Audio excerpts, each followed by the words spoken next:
Halo, selamat berjumpa kembali di Mawardi Gardening. Kali ini saya ingin berbagi tentang salah satu tanaman mulberry yang saya miliki, yaitu jenis jumbo. Nah, dari namanya saja jumbo, ya pasti ukuran buahnya lebih besar ya dari biasanya. Nah, di judul video tanaman ini saya sebut indukan. Kenapa? Ya karena hampir setengahnya tanaman mulberry yang saya miliki itu berasal dari tanaman indukan ini. Nah, waktu itu saya coba perbanyak dengan cara stek batang. Sebetulnya saya memiliki beberapa jenis tanaman mulberry, yaitu jenis biasa, kemudian ada jenis dwarf yang buahnya kecil-kecil, dan yang ini yaitu jenis jumbo. Nah, mungkin di lain kesempatan saya akan coba share juga di channel Mawardi Gardening ini. Tetapi please subscribe terlebih dahulu, dan jangan lupa juga untuk like, share, dan komennya. Saya tunggu ya. Oke.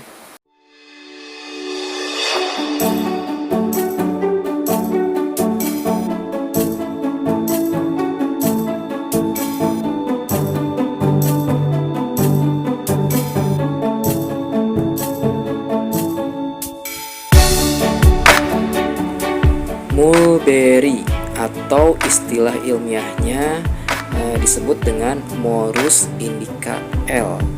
Di luar negeri banyak tumbuhan puluhan jenisnya, seperti long mulberry, kemudian dwarf mulberry, dan masih banyak lagi sebetulnya. Tapi yang jelas mulberry ini termasuk pada kelompok berry-berryan ya. Misalkan seperti blackberry, blueberry, raspberry, cranberry, kemudian ada goldenberry, silverberry, dan strawberry pun itu masih masuk ke kelompok tanaman berry-berryan ya.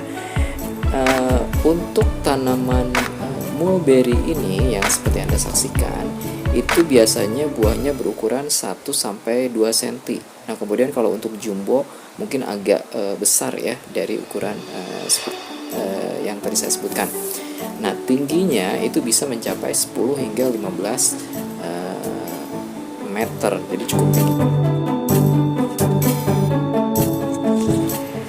Untuk tanaman mulberry yang ini sengaja saya pruning secara berkala, tidak lain supaya terus berbuah dan tidak tumbuh terus ke atas. Karena keterbatasan lahan, ya inginnya sih saya tanam langsung ke tanah ya, untuk mempercepat pembesaran batang bawahnya supaya lebih besar. Tapi karena memang ada keterbatasan, jadi saya hanya menanamnya di dalam pot dan coba saya pruning secara berkala tentunya.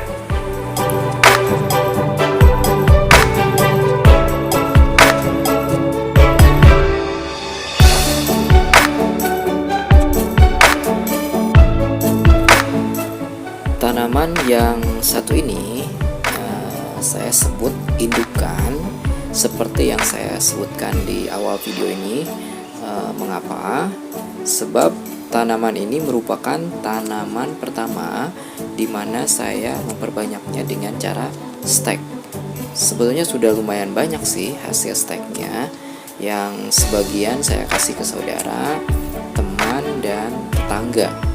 Awalnya sih mereka biasa aja lihat tanaman ini, tetapi setelah mereka melihat tanaman ini berbuah dan banyak buahnya dan memang terlihat bagus mungkin ya, nah akhirnya mereka pun tertarik untuk menanam tanaman ini. Dan memang kalau di pot itu memang terlihat berbeda dibandingkan dengan pada saat ditanam di dalam ground gitu ya, ditanam langsung mungkin, jadi ada nilai tambahnya mungkin.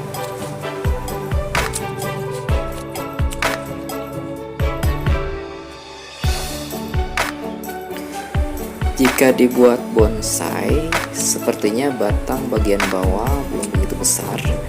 Dan kalau kita perhatikan, ada batangnya terlihat kaku, jadi terlalu lurus gitu ya.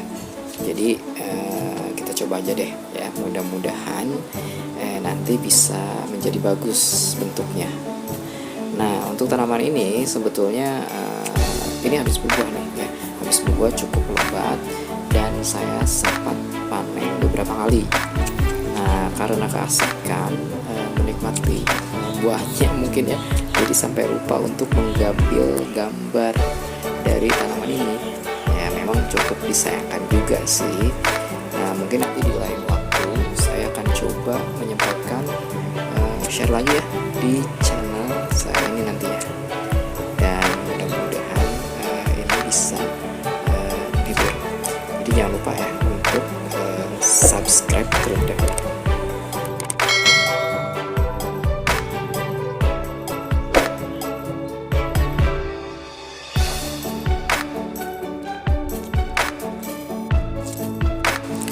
Seperti yang Anda saksikan di video kali ini, saya melakukan pruning batang dan daun. Nah, kita sudah tahu juga itu fungsinya agar perjabangan lebih banyak lagi dan buahnya pun akan lebat kembali. Nah, tetapi sebetulnya ada konsekuensinya yang bisa kita dapat apabila kita melakukan hal tersebut, yaitu dengan cara pruning. Itu biasanya buahnya menjadi banyak, tetapi ukuran buahnya itu akan menjadi kecil-kecil. Jadi apabila yang mengharapkan buahnya besar, saya tidak menyarankan menggunakan cara ini. Jadi sebaiknya ditanam aja langsung di ground ya, jadi atau langsung di tanah, tanamnya seperti itu.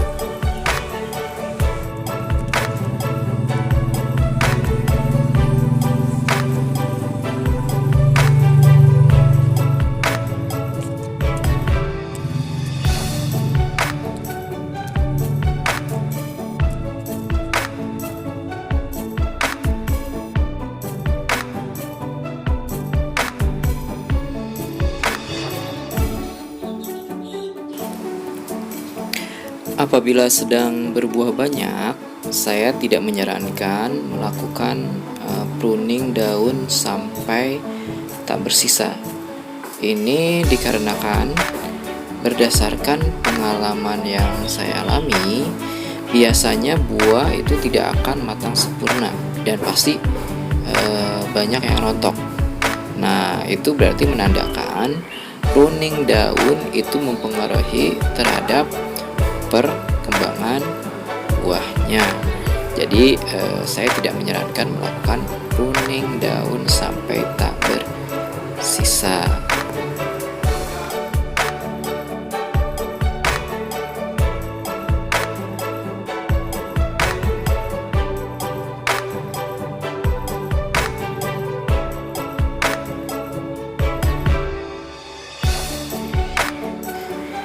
Nah, pemirsa, inilah hasil akhir setelah saya melakukan pruning batang dan daun. Yang mudah-mudahan video kali ini bisa menghibur dan bermanfaat tentunya. Jadi, jangan lupa saksikan terus video saya berikutnya. Terima kasih buat yang sudah menonton video saya ini.